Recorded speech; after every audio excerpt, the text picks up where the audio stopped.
예단 우리에게 주신 말씀은 출애굽기 5장 1절에서 23절까지 출애굽기 5장 말씀 다 같이 읽을게요. 한 절씩 교독합니다. 제가 먼저 읽습니다. 그 후에 모세와 아론이 바로에게 가서 이르되 이스라엘의 하나님 여호와께서 이렇게 말씀하시기를 내 백성을 보내라. 그러면 그들이 광야에서 내 앞에 절기를 지킬 것이니라 하셨느니라. 그래서 그에게 내가 그의 목소리를 듣고 이스라엘을 보내겠느냐. 나는 여호와를 알지 못하나니 이스라엘을 보내지 아니하리라. 그들이 이르되 히브리인의 하나님이 우리에게 나타나셨은즉 우리가 광야로 사흘 끓쯤 가서 우리 하나님 여호와께 제사를 드리려 하오니 가도록 허락하소서. 여호와께서 전염병이나 칼로 우리를 치실까 두려워하나이다. 이르되 모세 아론이 나에게 어찌하여 백성의 노역을 쉬게 하려느냐. 가서 너희 노역이 나아라. 바르고 또 이르되 이제 이 땅의 백성이 많아졌거늘 너희가 그들로 노역을 쉬게 하는도다 하고 바로가 그 일에 백성들 감독들과 기록원들에게 명령하여 이르되 너희는 백성에게 다시는 벽돌에 쓸 집을 전과 같이 주지 말고 그들이 가서 스스로 집을 줍게 하라. 또 그들이 전에 만든 벽돌을 수요대로 그들에게 만들게 하고 강하지 말라. 그들에게 이름으로 소리를 질러 이르기를 우리 가서 우리 하나님께 제사를 드리자 하나이다. 그 사람들의 노동을 무겁게 수고롭게 하여 그들로 거짓말을 듣지 않게 하라. 감독과 기록원들이 나와서 백성에게 말하여 이르되 바로에게 이렇게 말하기를 내가 너희에게 집을 주지 아니하리니 너희는 집을 찾을 곳으로 가서 주우라. 그러나 너희 일은 조금도 감하지 아니하리라 하셨느니라.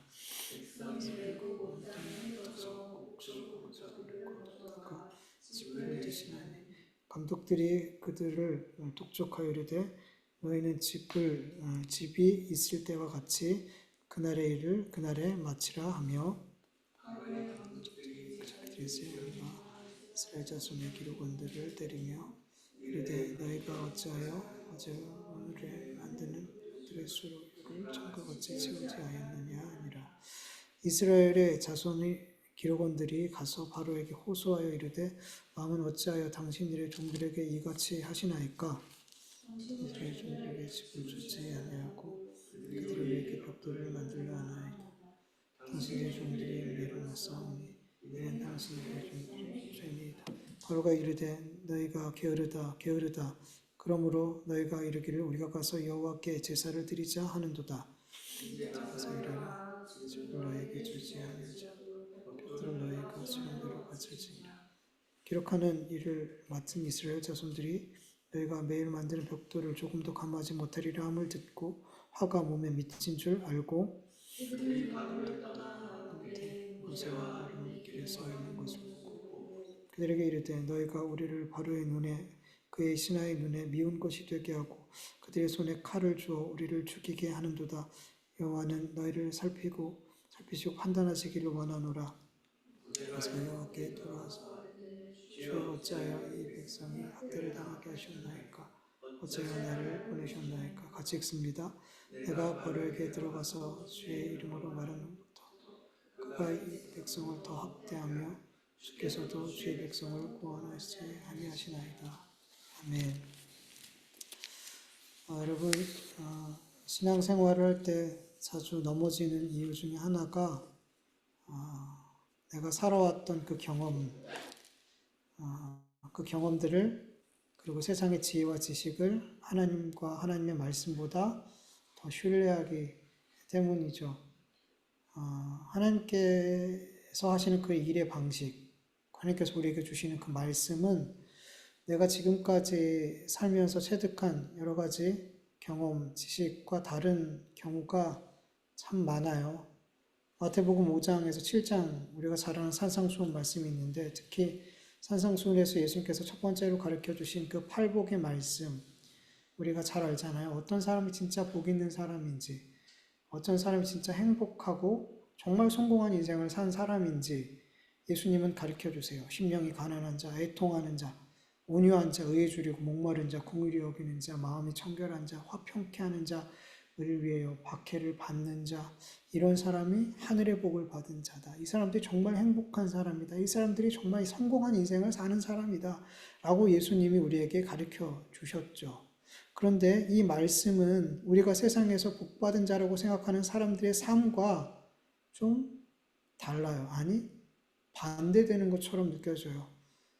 우리의 삶에서 보고 듣고 경험한 결과, 팔복과 같은 삶을 살면 결코 이 세상에서 성공하지 못할 것 같고, 행복한 삶을 살지 못할 것 같은 생각이 들어요. 오히려 실패하고 불행한 삶을 살 것 같은 생각이 들어요. 우리의 경험상, 우리의 배움상.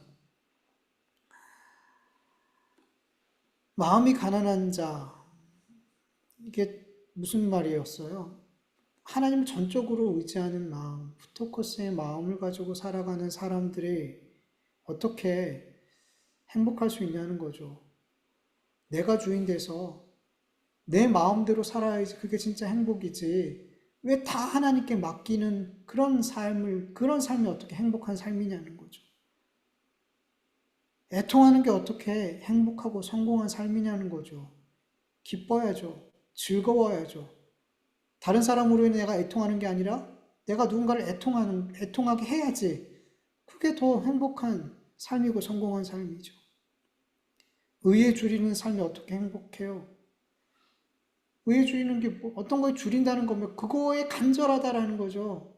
의롭게 사는 삶, 하나님과의 관계를 올바르게 하는 삶에 온 마음을 다 쏟는 이 삶이 뭐가 그렇게 행복하냐는 거죠. 이 땅에서 어떻게 하면 잘 먹고 잘 살고 성공하니 거기에 목마르고 줄이고 거기에 내 마음을 다 쏟아도 행복할까 말까 성공할까 말까 하는데 어떻게 그렇게 의에 줄이는 삶을 사냐는 거죠. 성공에 줄인 삶을 살아야지.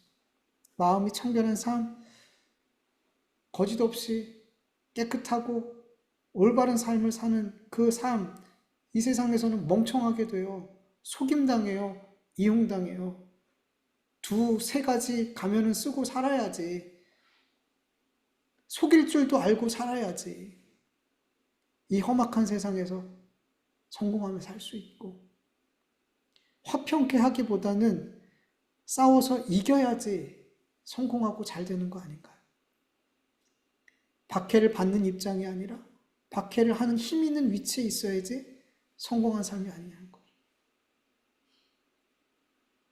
이런 삶을 살아야 이 땅에서 성공하는 삶, 그래도 행복한 삶을 살 수 있다라고 우리는 경험상 알고 있는데, 팔복의 말씀은 정반대의 인생을 살라고 말씀한단 말이죠. 우리가 볼 때는 성공한 삶이 아닌 실패하는 삶처럼 보여지는데 말이죠.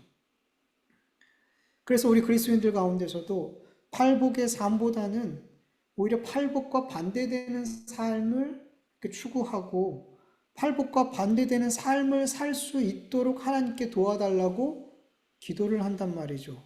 자기가 뭔 기도를 하는지도 모르고 자기가 드리는 기도에 어떤 의미가 있는지도 모르고 그렇게 하나님 앞에 간구하더라는 거죠. 왜 이런 삶을 살려고 하고 왜 예수님이 말씀하신 이 진짜 복 있는 삶을 살려 하지 않고 하나님 주신 그 복의 삶과 반대되는 삶을 이렇게 그리스도인들조차도 구하는가? 내가 학습하고 경험하고 많은 사람들이 옳다라고 여기고 달려가고 있는 그것을 하나님의 말씀보다 더 믿고 의지하고 그것이 옳다라고 생각하며 그리스도인들이 살고 있기 때문이죠. 여러분, 우리 그리스도인들은 자신이 이 세상에 살면서 학습하고 경험해 온 것들을 자꾸 의지하고 앞세우면서 살면 안 돼요. 신앙생활이 안 돼요. 그렇게 하면 하나님의 말씀에 순종하는 삶을 살 수가 없어요. 특별히 이 세상에서 내가 성공하지 못했고 실패했던 경험들, 그 쓰라린 실패했던 경험들이 우리 안에는 깊숙이 자리 잡고 있어요. 그래서 그 실패의 경험들이 툭툭 우리의 말과 행동과 결정과 생각을 이렇게 좌지우지하게 되더라는 거죠. 여러분, 실패의 경험들이 우리의 삶에 얼마나 큰 영향력을 끼치는지 몰라요. 실패의 경험들은 진리의 하나님의 말씀보다도 더 진리처럼 느껴진단 말이에요. 더 옳은 것처럼 보여진단 말이죠. 여러분, 모세는 너무나 큰 실패의 경험이 있었어요. 그 실패로 말미암아 모세는 한순간에 나락을 가버렸죠. 모세가 왜 그렇게 하나님의 그 명령과 사명을 거절했는지, 그 중요한 이유 중에 하나가 뭐냐 하면 하나님의 말씀보다 그 실패의 경험을 그가 붙들고 있었기 때문이에요.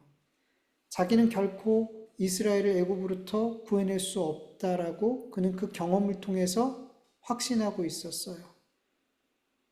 그는 한 번 실패했었고 그 실패로 40년간 자신의 삶이 어떠했는지 모세는 뼈저리게 경험하면서 살았죠. 그 실패의 경험을 붙들고 있었던 모세는 하나님의 말씀에 순종하기가 너무나 어려웠던 거예요.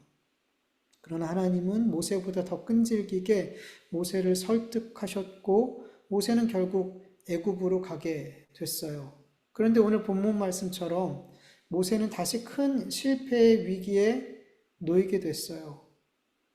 바로는 모세를 통해 하나님의 말씀을 듣고 어떻게 반응하죠? 하나님을 두려워하면서 이스라엘 백성을 즉시 보내주어야겠다 뭐 이런 생각을 하나요? 아니에요. 2절 말씀처럼 여호와가 누구이기에 내가 그의 목소리를 듣고 이스라엘을 보내겠느냐? 나는 여호와를 알지 못해. 너희들이 믿는 그 하나님 나 누군지 몰라. 나 그 하나님 너희들이 믿는 그 하나님 나 믿지 않아. 누군지도 몰라. 그리고 여기서 끝나는 것이 아니라 바로는 이스라엘 백성들에게 게으르다 말하며 더 강도 높은 노동을 시켜요. 이전에는 벽돌을 만들 때 중요한 재료인 집을 제공했는데 그 집을 제공하지 않고 이전과 같은 수량의 벽돌을 만들어내라 그래요. 그래서 이스라엘 백성들은 애굽 온 땅에 흩어져서 집을 대신할 재료들을 모아서 벽돌을 만드는데 당연히 이전과 같은 벽돌의 양을 만들 수가 없더라는 거죠. 그래서 어떻게 돼요? 감독관들이 이스라엘 기록원들을 패드라는 거죠. 매를 들고 때리고 재촉하더라는 거죠. 그렇게 이스라엘 백성들에게 화가 임했다라는 것을 그들은 느끼게 되었어요. 그리고 이스라엘 기록원들은 모세와 아론에게 이렇게 말을 하죠. 본문 21절을 보면 주님께서 당신들을 내려다 보시고 벌을 내리셨으면 좋겠소.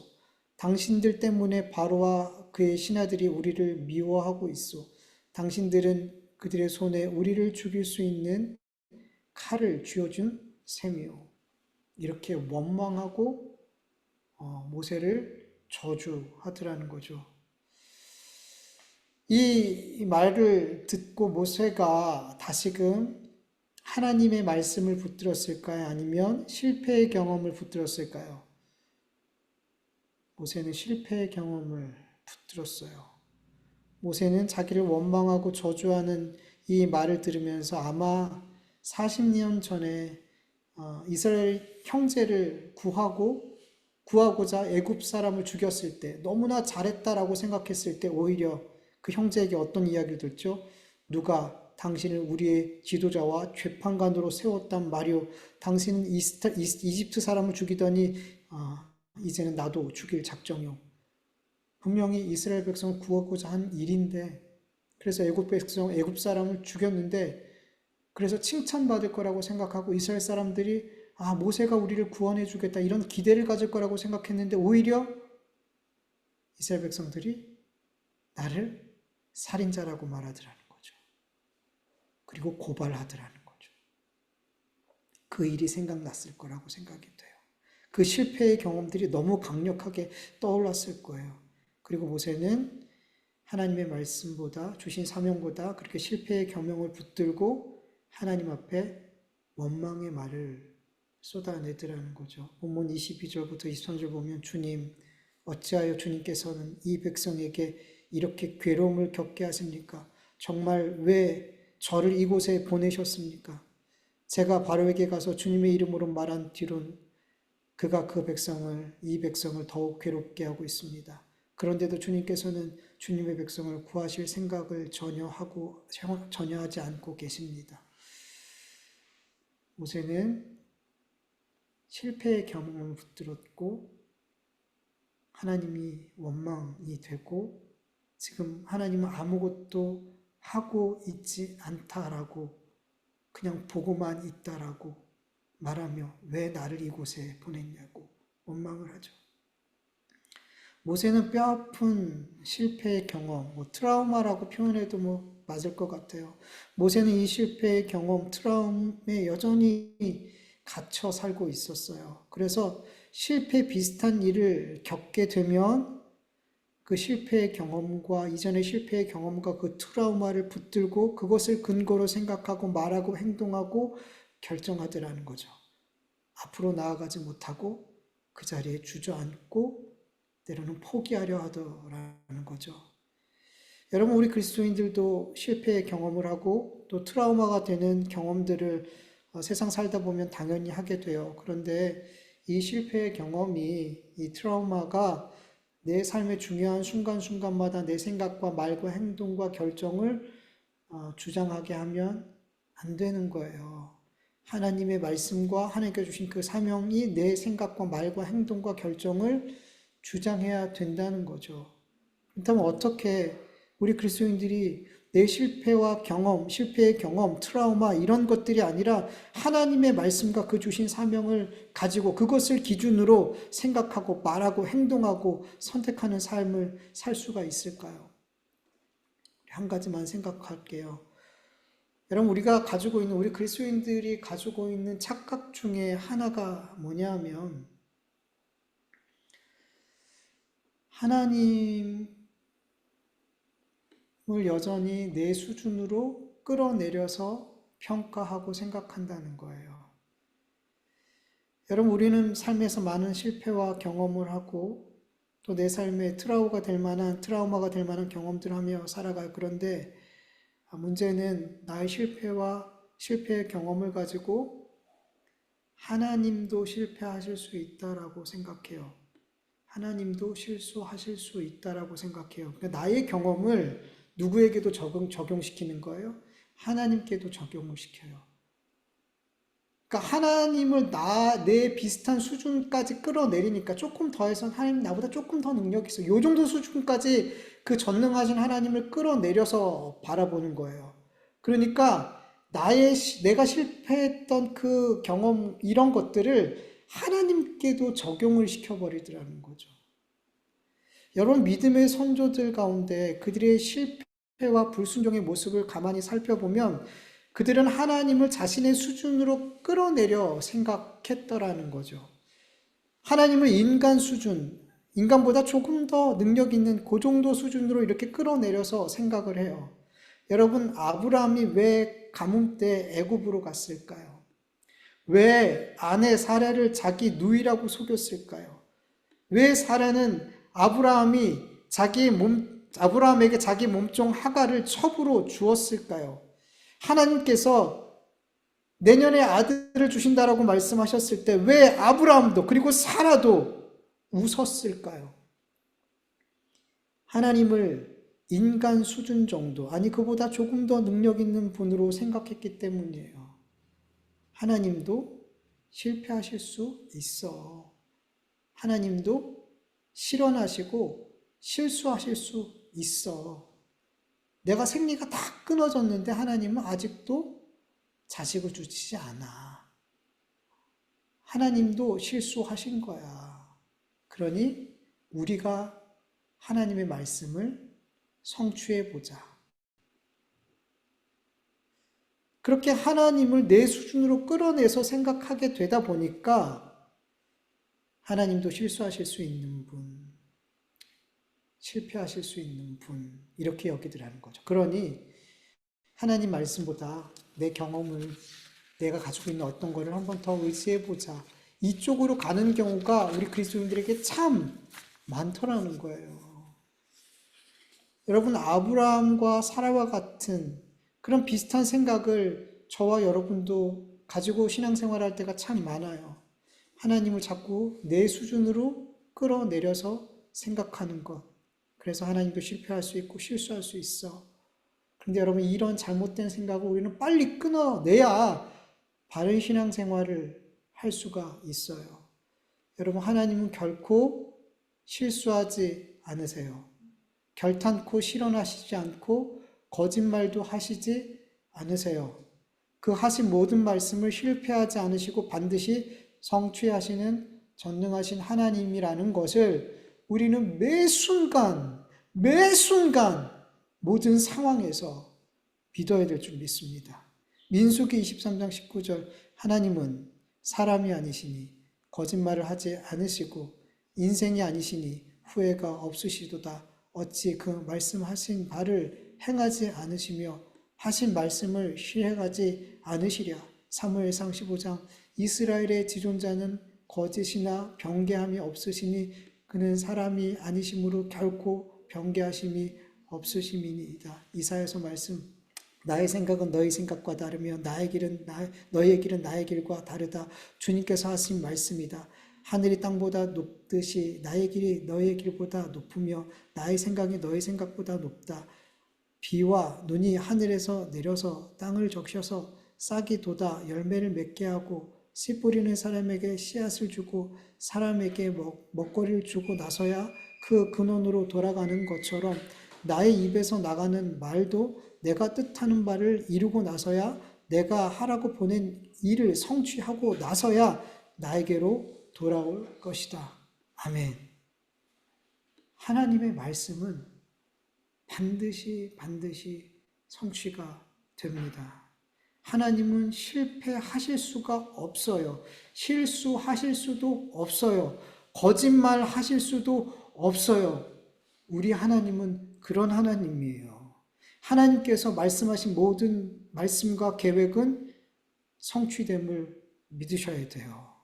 이런 전능하신 하나님을 세상의 지식과 내 경험을 가지고 내 수준으로 끌어내리는 것 자체가 얼마나 하나님 앞에 악한 죄를 짓는 거냐는 거예요. 그러니까 자꾸 우리 그리스도인들이 하나님을 내 수준으로 끌어내려서 자꾸만 생각하니까 우리 그리스도인의 삶이 그 내 하찮은 경험을 의지하는 것처럼 우리의 삶이 그렇게 자꾸만 그리스도인의 삶이 자꾸만 이 세상에서 하찮아지더라는 거예요. 그리스도인이라면서요. 주님의 제자라면서요. 하나님의 자녀라면서요. 근데 왜 그리스도인의 능력이 우리에게 없냔 말이죠. 전능하신 하나님의 자녀라면서 왜 자녀의 능력이 우리의 삶에 나타나지 않냐는 거죠. 왜 그렇게 우리 그리스도인의 삶이 하찮아지냔 말이죠. 자꾸만 보잘것없는 우리의 경험과 지식을 갖고 그것을 의지하면서 하나님의 말씀을 버리기 때문에 우리 그리스도인의 삶이 자꾸만 그렇게 하찮아지는 삶을 살게 되더라는 거예요. 여러분, 아브라함이 더 이상 내 경험과 세상적인 지식과 이론을 의지하지 않고 하나님의 말씀을 절대적으로 의지했을 때, 더 이상 하나님을 내 수준으로 끌어내려서 생각하지 않고 하나님을 하나님으로 인정하게 되어졌을 때 그 삶에 정말 어마어마한 능력의 삶이 나타나더라는 거죠. 여러분, 하나님께서 아브라함에게 네 독자, 네 사랑하는 그 아들 이삭을 번제로 바치라라고 말씀하셨을 때 그는 조금의 주저함도 없이 이삭을 끌고 모리아 산으로 가서 번제로 드리려고 했어요. 그때 아브라함의 믿음이 어땠는지 히브리서는 이렇게 말씀하고 있어요. 히브리서 11장 19절 보면 그가 하나님이 능히 이삭을 죽은 자 가운데서 다시 살리실 줄로 생각한지라. 그에게 그 믿음이 있었어요. 죽은 자가 살아나는 거, 이건 우리가 할 수 있는 일이 아니에요. 결코 누구도 할 수 있는 일이 아니에요. 하나님만이 하실 수 있는 일이에요. 전능하신 하나님만이 하실 수 있는 일이에요. 아브라함은 하나님을 하나님으로 믿었어요. 내 수준의 하나님이 아니라 전능하신 하나님으로 믿었어요. 그래서 하나님이 분명히 이삭을 통해서 큰 민족을 이루신다라고 나에게 약속해 주셨기 때문에 하나님이 내가 이삭을 죽인다 할지라도 하나님은 살려내셔서 그 이삭을 통하여서 온 큰 민족을 이루어내실 거야 라는 믿음이 그에게 있었어요. 그는 더 이상 경험을 의지하지 않았어요. 오직 하나님의 약속의 말씀만 의지했어요. 그것만 바라봤어요. 그러니까 그의 삶에서 능력의 삶이 나타나더라는 거죠. 세상 사람이 할 수 없는, 감히 도전할 수 없는 그런 삶이 그의 삶에서 나타나게 되더라는 거예요.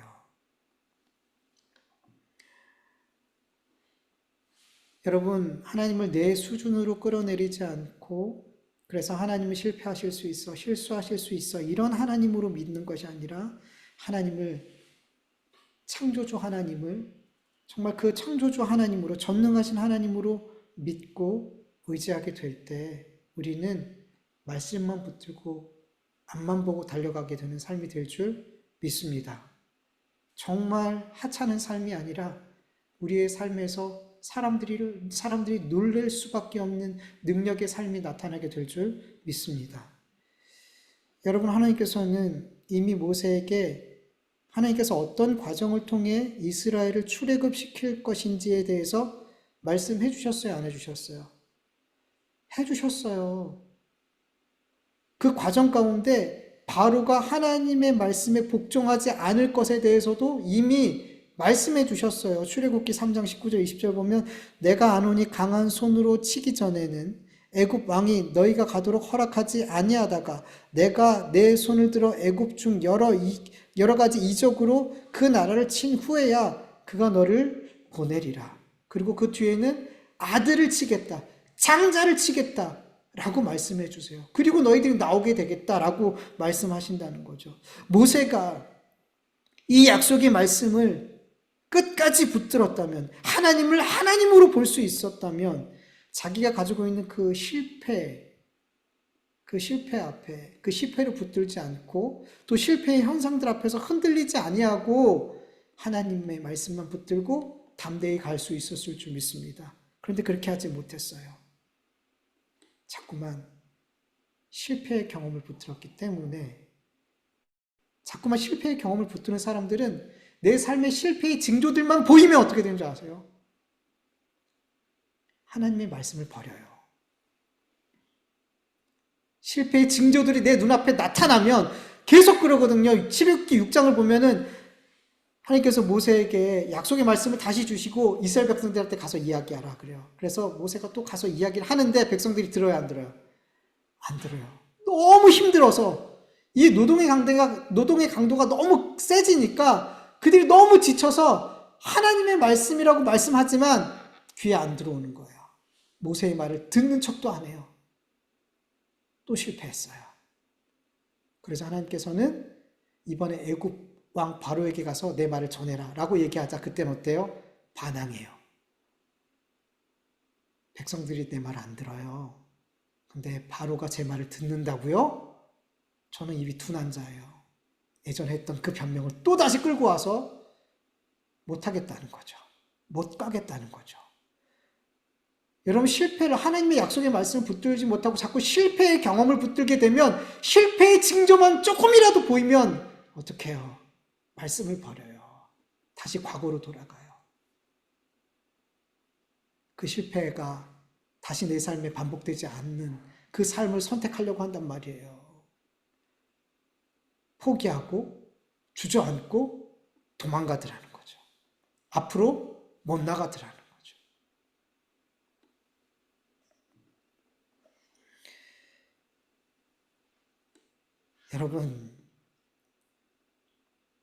여러분이 갖고 있는 삶의 경험, 지식, 지혜,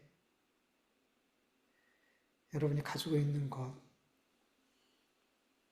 아무것도 아니에요.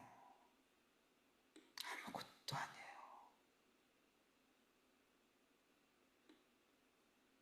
우리가 이 땅에서 그리스도인들이 능력 있는 삶을 살 수 있는 유일한 방법은 하나님과 그분의 말씀만을 붙드는 거예요. 그리고 그 말씀에 순종하는 거예요.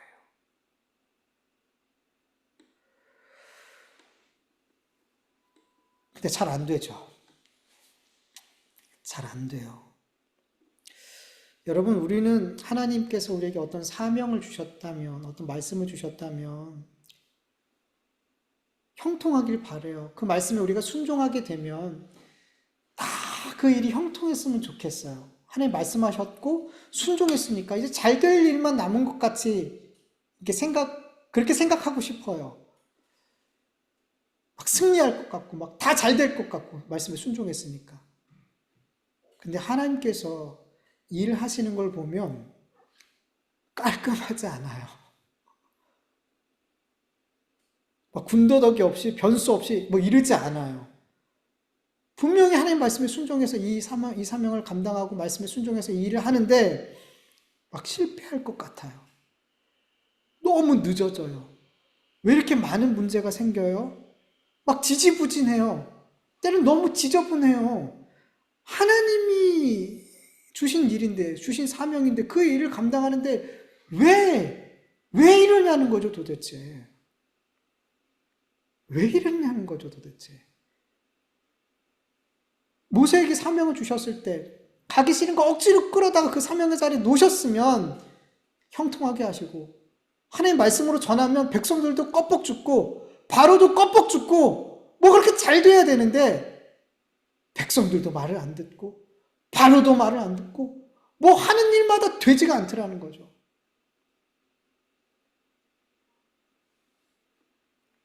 되게 하나님의 사명을 감당할 때 되게 불확실해 보여요.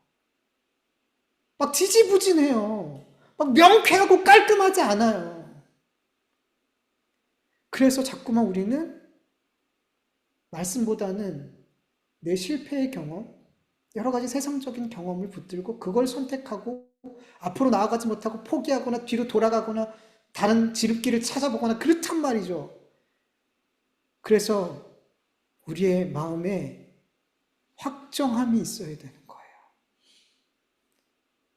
아무리 지지부진해도, 아무리 하나님의 말씀이 내 삶에서 그 말씀대로 이루어지지 않을 것처럼 너무나 많은 문제들이 있고 너무나 많은 대적들이 있다 할지라도 정말 이 일이 되어질까 너무나 큰 의심이 될지라도 내가 주님의 말씀만 붙들겠다 라는 확정된 마음이 있어요. 저도 얼마 전에 이 확정된 마음을 하나님 앞에 구했어요. 제가 하나님 앞에 하나님 저 이렇게 하겠습니다 라고 기도드리고 마음에 이렇게 생각 품었던 마음이 있는데 내 삶에 내 상황이 어려움을 당하자 하나님 잠시만요. 제가 그렇게 약속드렸던 거 다시 한번 보류 좀 하면 안 될까요? 다른 방법으로 가면 안 될까요? 라는 마음이 막 속에서 일어나더라는 거죠. 그때 제가 했던 유일한 한 가지는 하나님 제 마음을 확정하겠습니다. 제가 하나님 앞에 드린 그 기도와 주님 주신 그 말씀만을 붙들고 제 상황이 지금 어찌하든 말씀만 붙들고 가겠습니다. 그리고 그렇게 가고 있어요. 우리 안에 이 마음이 있어야 돼요. 하나님 말씀만 붙들겠습니다. 하나님 말씀만. 제가 제 눈앞에 있는 어려움으로 인해서 제 경험 붙들고 제가 가지고 있는 별 볼 일 없는 이 지식과 지혜와 이런 거 붙들지 않겠습니다. 그렇게 기도하길 간절히 원합니다. 기도하셔야 돼요. 확정됐다고 끝나는 게 아니에요. 걸음걸음마다 하나님 제가 계속해서 주님 말씀만 붙들게 해주세요. 여러분 우리가 하나님께서 주신 어떤 사명을 주셨을 때 하나님께서 그 일을 계속 형통하게 하고 잘되게 하고 하면 여러분 우리가 하나님의 말씀에 불순종할 이유가 있어요 없어요? 없어요. 너무 깔끔해 너무 형통해 너무 신나 불순종할 이유가 없어요. 그런데 실제로 하나님의 말씀에 순종하는 길을 걸어가다 보면 사명을 감당하는 이 삶을 살다 보면 그렇지 않아요. 왜냐하면 우리는 하나님을 끝까지 의지해야 되거든요. 끝까지 기도해야 되거든요. 모든 게 다 잘 되잖아요. 그럼 마치 내가 잘한 것 같이 생각이 돼요. 기도 안 하잖아요. 어떤 사명을 감당할 때 여러분 우리 기도하지 않잖아요. 그러면 나중에 어떤 결과를 줬을 때 그거 내가 한 것처럼 생각해요. 우리는 반드시 그렇게 가요. 근데 기도하면서 물어가면서 넘어지고 쓰러질 때마다 하나님께서 기도하셔서 기도할 때마다 일으켜 주셔서 그렇게 감당하게 되잖아요.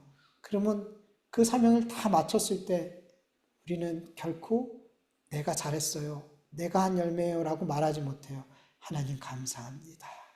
결국 이렇게 하나님 이루어내시네요. 하나님 은혜입니다. 하나님 영광 받아주세요. 이렇게 간단 말이에요. 그래서 하나님께서 성경을 보세요. 그렇게 막 깔끔하게 아무 문제 없이 그렇게 하나님께서 하나님 주신 그 사명을 이루어가게 하시지 않더라는 거예요. 절름절름 거리면서 뒤뚱뒤뚱 거리면서 하나님께 기도하지 않으면 못 가게 그런 어려움을 주시면서 그 사명 감당하게 하시더라는 거예요. 여러분 이거 이상한 거 아니에요. 하나님이 능력이 없어서 그렇게 하시는 게 아니에요. 우리를 위한 거예요. 우리가 온전히 하나님만 의지하고 하나님께만 영광 돌리고 하나님이 다 하셨어요, 이 삶을 살게 하기 위해서 교만하지 않고 우리가 있어야 자를 잘 지키게 하기 위해서 하나님이 그렇게 하시는 줄 믿습니다. 우리 같이 말씀을 기억하면서 우리 같이 기도하죠. 아버지 하나님, 오늘도 함께 모여서 하나님 앞에 예배할 수 있도록 찬송할 수 있도록 말씀 들을 수 있도록 은혜 베풀어 주시니 감사합니다. 하나님 이곳에서 하나님의 위로를 하나님의 만지심을 세상에서 힘을 내서 여기저기 찔리는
아버지 하나님, 이곳에 예배 자리에 오기까지 참 치열했습니다. 마음이 여러 갈래로 나누어지기도 하고 불안하고 두렵기도 하고 육체적으로도 지치고 힘들었습니다. 이 시간 주님의 얼굴을 잠잠히 바라봤습니다. 전쟁터 같은 세상에서 이렇게 주님 앞에 나와 주님의 얼굴을 바라보는 것으로 새 힘을 얻게 하여 주시옵소서. 그저 잠잠히 주님의 얼굴과 주님의 십자가를 바라보는 것만으로도 우리에게 형용할 수 없는 위로가 되는 시간이 되게 하여 주시옵소서. 주님이 주신 위로와 새 힘으로 다시금 세상에서 주님을 위해 열심히 싸우게 도와주시옵소서. 내가 누구를 위해서 싸우는지 이 예배 때마다 치열하게 확인하게 하여 주시옵소서. 이 세상에서 나의 잘됨과 성공을 위해서 싸우는 것이 아니라 주님의 영광을 위해서 우리가 열심히 싸우고 있다는 것을 기억하게 하여 주시옵소서. 우리의 싸움의 목적과 목표가 어디 있는지를 늘 예배 시간을 통해서 치열하게 확인할 수 있도록 도와주시옵소서. 여기서 확인하지 못하고 여기서 실패하면 우린 세상에서 질 수밖에 없사오니 이 예배의 자리가 새 힘을 얻고 위로를 받고 우리가 무엇을 위해 누구를 위해 싸우는지를 확인하는 너무나 귀한 시간이 되어줄 수 있도록 늘 은혜 베풀어 주시옵소서. 아버지 하나님, 주님께서 우리에게 말씀을 주시고 사명을 주셨을 때 우리는 자꾸만 내 경험과 가지고 있는 내 어떤 것들을 의지하고 신뢰하며 살아가려고 합니다. 말씀을 붙들지 못하기 때문에 자꾸만 내 경험을 의지하게 되고 또다시 실패의 자리로 내려가는 이런 악순환이 계속 반복되는 것을 봅니다. 하나님, 내 경험을, 내 실패의 경험을, 트라우마를 끊어내게 해주시옵소서. 주님만, 그 말씀만, 그 한 곳만을 바라보는 우리의 삶이 되게 하여 주시옵소서. 그래서 우리 그리스도인의 삶이 하찮은 삶이 아니라 사람들에게도 하찮아 보이고 하나님에게도 하찮아 보이는 삶이 아니라 능력 있는 삶, 사람들에게도 능력 있는 삶, 하나님에게도 기쁨이 되는 그런 삶을 살아갈 수 있도록 도와주시옵소서. 정말로 나를 의지하는 삶을 살고 싶지 않습니다. 정말로 하나님의 말씀만 의지하는 삶을 살고 싶습니다. 내 삶의 애매한 순간들이 너무나 많지만 그 애매한 순간순간마다 하나님만을, 그 말씀만을 붙들기로 확정하고 확정하는 삶이 되어질 수 있도록 도와주시옵소서. 감사드리오며 예수님의 이름으로 기도드립니다. 아멘. 주님 가르쳐주신 기도로 예배 마치겠습니다. 하늘에 계신 우리 아버지요, 이름이 거룩히 여김을 받으시오며 나라의 마옵시오며 뜻이 하늘에서 이루어진 것 같이 땅에서도 이루어지이다. 오늘날 우리에게 일용할 양식을 주옵시고 우리가 우리에게 죄 지은 자를 사하여 준 것 같이 우리 죄를 사하여 주옵시고 우리를 시험에 들게 하지 마옵시고 다만 악에서 구하옵소서. 대개 나라와 권세와 영광이 아버지께 영원히 있사옵나이다. 아멘.